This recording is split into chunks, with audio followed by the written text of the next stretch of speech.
Si je considère la fonction f de c dans c qui à z donne z au carré. Donc cette fonction, c'est une fonction holomorphe car c'est une fonction polynomiale. Et on sait que sa dérivée, c'est l'application qui à z donne 2 fois z. Mais je souhaite maintenant faire autre chose. Comme c'est une fonction complexe, donc pour tout z, f de z admet une certaine partie réelle et ça admet une partie imaginaire. Donc comment je peux écrire ça? Donc le z, je l'écris x plus iy, et z2 c'est x plus iy au carré, je fais mes calculs, c'est x2 moins y2 plus i fois 2xy. Donc de cette façon, j'écris f de x plus iy comme une fonction p de xy plus i fois q de xy, où p et q sont des fonctions de R2 à valeur dans R. Je peux faire la même chose pour une autre fonction. Donc par exemple, la fonction kz donne 1 sur z, c'est une fraction rationnelle, donc holomorphe là où elle est définie, donc sur C étoile. Et j'écris 1 sur z, c'est donc si z égale x plus iy, 1 sur z c'est 1 sur x plus iy, et je multiplie par le conjugué x moins y haut et bas, et je tombe sur une expression de la forme x sur x2 plus y2 plus i fois moins y sur x2 plus y2, c'est de la forme encore une fonction réelle p de xy plus i fois une autre fonction réelle q de xy. Un troisième exemple, donc si je prends la fonction exponentielle, la fonction kz donne exponentielle z, donc on a vu c'est un truc qui est défini par une série entière, donc c'est une fonction holomorphe. Et je veux encore une fois séparer partie réelle et partie imaginaire, donc z je l'écris x plus iy, et je sais que pour l'exponentielle de la somme c'est un produit des exponentielles, donc il faut démontrer ça déjà. Donc je tombe sur exponentielle de x plus iy, c'est égal à exponentielle x fois exponentielle iy. Mais exponentielle iy c'est cosinus y plus i sinus y. J'obtiens exponentielle x plus y, c'est exponentielle x cosinus y. Donc ça c'est p de x et de y.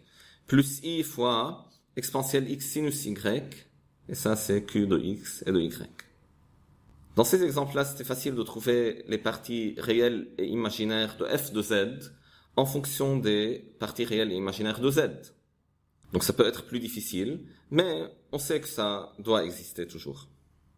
Donc maintenant, je peux me poser une question. C'est quoi les liens entre p de xy et q de xy? Donc si je vous donne une fonction f de x plus y, et je vous dis par exemple f de x plus y, c'est x2 plus y2, plus i fois 2xy. Donc c'est comme ça, mais avec un plus ici à la place du moins.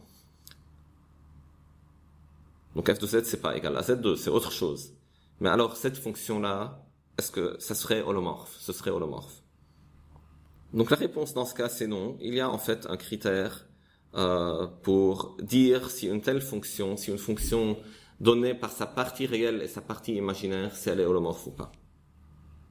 Si f de x plus y c'est égal à p de xy plus iq de xy est holomorphe, alors la dérivée partielle de p par rapport à x est égale à la dérivée partielle de q par rapport à y. Et encore, la dérivée partielle de p par rapport à y c'est égal à moins dérivée partielle de q par rapport à x. Ce sont les formules de Cauchy-Riemann. Et en fait, ce sera une condition nécessaire et suffisante pour qu'une fonction soit holomorphe. On va l'énoncer un peu plus tard. Donc dans ces cas-là, si je veux essayer ces formules-là, donc ça c'est p de xy et ça c'est q de xy dans le premier exemple.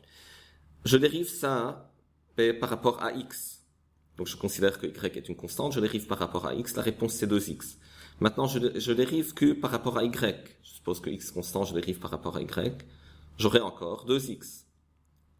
Donc dans ce cas, je vérifie d rond p sur d rond x c'est égal à d rond q sur d rond y. Maintenant, si je dérive la première par rapport à y, j'aurai moins 2y. Et si je dérive la seconde par rapport à x, j'aurai 2y. Et donc, j'aurai aussi la deuxième égalité. D rond p sur d rond y, c'est égal à moins d rond q sur d rond x. Et dans ce cas, c'était moins 2y. C'était égal à moins 2y. Donc, je vérifie aussi facilement que pour la deuxième fonction, si je dérive ça par rapport à x, c'est égal à la dérivée de ça par rapport à y, et la dérivée de la première par rapport à y, c'est égal moins la dérivée de la seconde par rapport à x, je vous laisse faire ça. Et pour la troisième aussi, donc si je dérive ça par rapport à x, est-ce que c'est égal à la dérivée de ça par rapport à y? La réponse est oui. La dérivée de la première par rapport à x, c'est exponentielle x cosinus y. Y est supposée constante. Et donc je sais que la dérivée de exponentielle x c'est égal à exponentielle x. Donc la réponse c'est exponentielle x cosinus y. La dérivée de la seconde par rapport à y, donc cette fois x est supposé constant, je dérive par rapport à y, j'aurai la même réponse, exponentielle x cosinus y. Donc pour la première égalité c'est bon. Et maintenant si je dérive la première par rapport à y, j'aurai exponentielle x fois moins sinus y.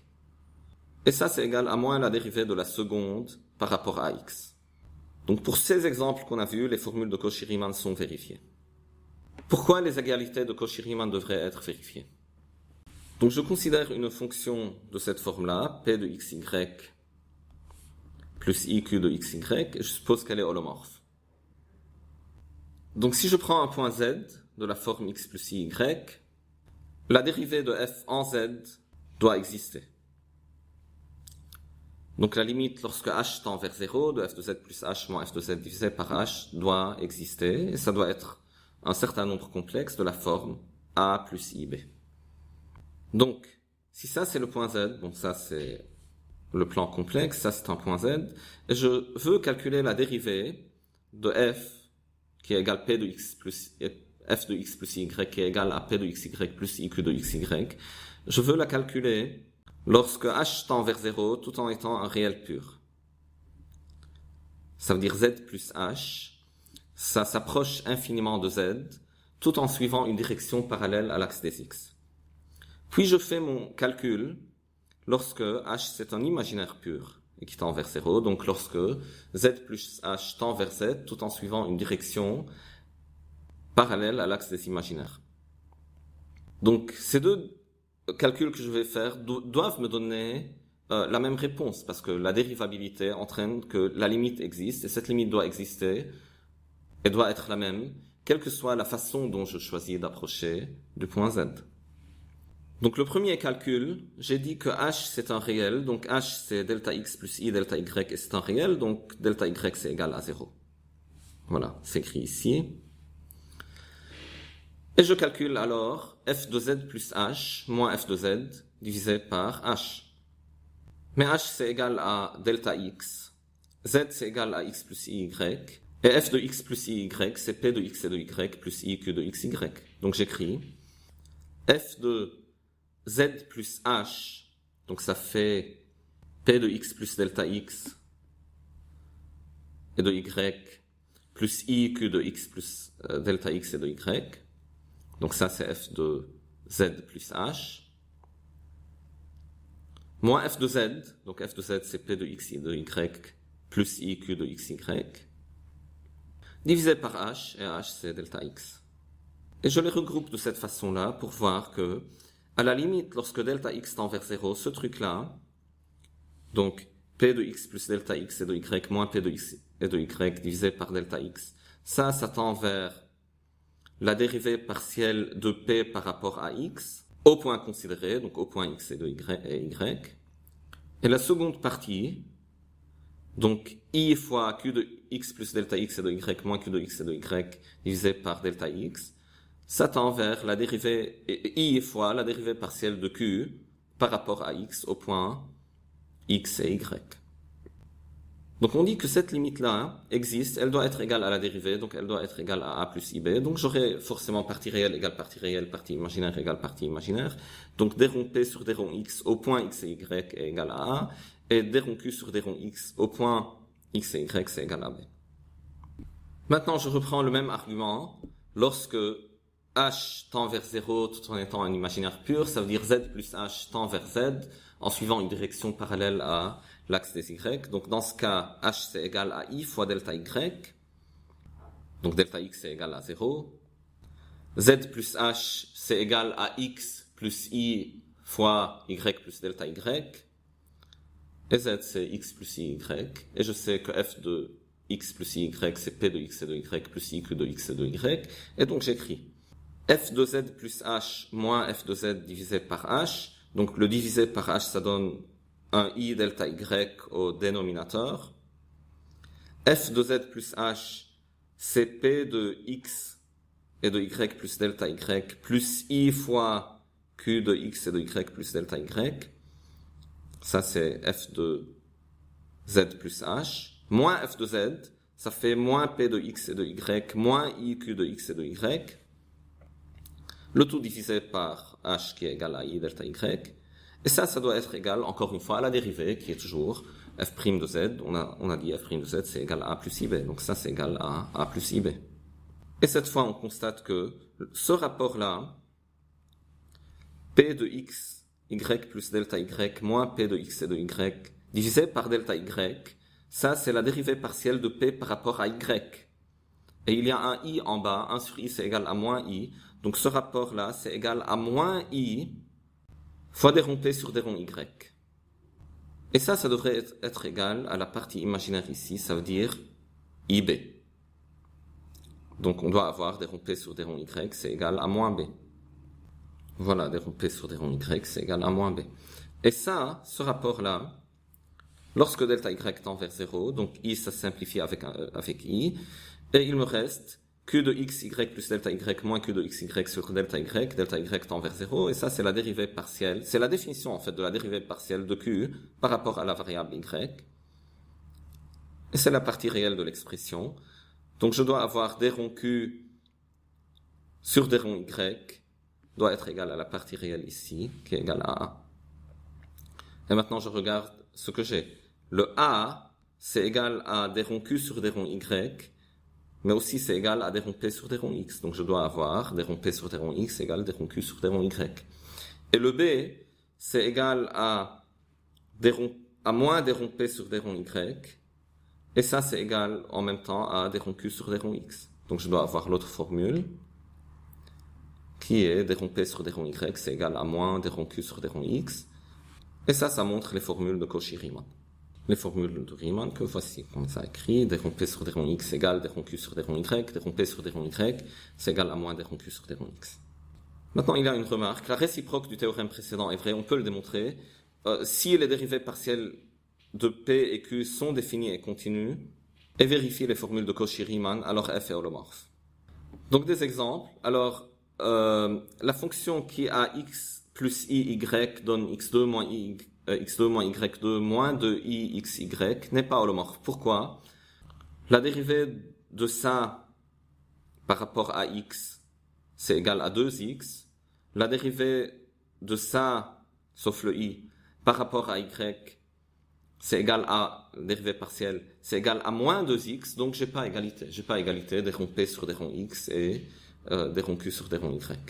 Donc je peux dire automatiquement la fonction n'est pas holomorphe. La fonction qui a z donne z bar, la conjugaison complexe, cette fonction-là, elle n'est pas holomorphe, on l'a déjà vu, on l'a déjà démontré, mais je peux aussi le voir par les formules de Cauchy-Riemann. Dans ce cas, p de x, y, c'est égal à x, et q de x et de y, c'est égal à moins y. Donc des ronds p sur des ronds x, c'est égal à 1, alors que des ronds q sur des ronds y, c'est égal à moins 1. Je n'ai pas égalité. Donc la fonction n'est pas holomorphe. Cette fonction-là, qui a x plus y donne x2 plus y2, elle n'est pas holomorphe non plus. Donc dans cette fonction-là, p de x et de y, c'est égal à x2 plus y2, et q de x, y, c'est égal à 0. Il n'y a pas de partie imaginaire. Donc la partie imaginaire est nulle.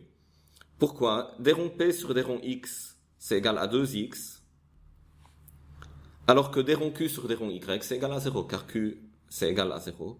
Et je sais qu'en général, à moins que x soit égal à 0, 2x n'est pas égal à 0, donc les formules de Cauchy-Riemann ne sont pas vérifiées, la fonction n'est pas holomorphe. Et en fait, cet exemple-là, je peux le généraliser. Une fonction non constante de c à valeur dans R n'est jamais holomorphe. Donc si p de x et de y est non nul, alors que q de x et de y est égal à 0, je peux répéter le même argument ici, et démontrer que la fonction n'est pas holomorphe. Parce que dans ce cas, la dérivée de p par rapport à l'une des variables est non nulle, alors que la dérivée de q par rapport aux deux variables est nulle. Donc une telle fonction n'est jamais holomorphe. Donc la fonction, par exemple, qui à z donne la partie réelle de z n'est pas holomorphe parce que c'est une fonction non constante de c à valeur dans R. Je peux aussi le démontrer directement, donc je vous invite à le faire en exercice, démontrer avec la définition de la dérivabilité que la fonction qui à z donne partie réelle de z n'est pas holomorphe.